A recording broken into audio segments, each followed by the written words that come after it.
बिलासपुर जिले के civil line थाना क्षेत्र से चोरी का गंभीर मामला निकलकर सामने। इसमें जानकारी मिल रही है कि गनियारी क्षेत्र में रहने वाली एक महिला शादी समारोह से अपने घर जाई थी। आपको बता दें, इससे हमें जानकारी मिली है कि महिला पहले गुरु नानक चौक से नेहरू चौक तक बस में बैठकर पहुंचती, जिसके बाद वो गनियारी जाने वाले ऑटो में बैठती। इसी दौरान जानकारी मिल रही है कि ऑटो में पहले से ही 3 महिलाएं बैठी थी। जब महिला अपने घर पहुंचती और अपने बैग को निकालती है, उसमें देखती है कि करीब 4 तोला सोने और चांदी के जेवर पार थे। जिसके बाद महिला तत्काल सिविल लाइन थाने पहुंचती है, उस पर घटनाक्रम की शिकायत दर्ज करती है। आपको बता दें कि सुषमा पांडे नाम की महिला के साथ चोरी की वारदात को अंजाम दिया गया। इसमें अब पुलिस मामला दर्ज कर संदिग्ध महिलाओं की तलाश करी। आपको बता दें कि सिविल लाइन थाना क्षेत्र में इसके पहले भी इस तरह की कई वारदात निकलकर सामने आ चुकी है, जिसमें संदिग्ध महिलाएं ऐसे लोगों को शिकार बनाती है। आपको बता दें कि 4 तोला सोने के ज्वेलरी को एक ऑटो से पार कर दिया जाता है। महिला इस बात से अनजान रहती है।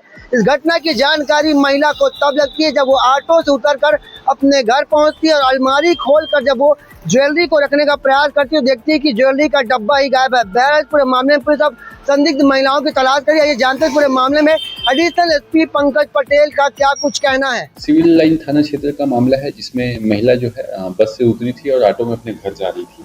ऑटो से उतरी तो उसका जो एक सोने का चैन है गायब था। उसमें एफआईआर लिया गया है और सीसीटीवी कैमरे चेक किए जा रहे हैं। हमारी पुलिस की टीम लगी हुई है। शीघ्र ही इसमें आरोपी की पतासाजी की जाएगी और गिरफ्तार किया जाएगा। सर, ऐसे जो घटना सामने आती है, कोई काम कर रहा है, कई बार इस तरह के जो घटनाएं हैं उसमें बाहर की गिरोह शामिल हुए रहते हैं और कई बार इसमें लोकल होते हैं।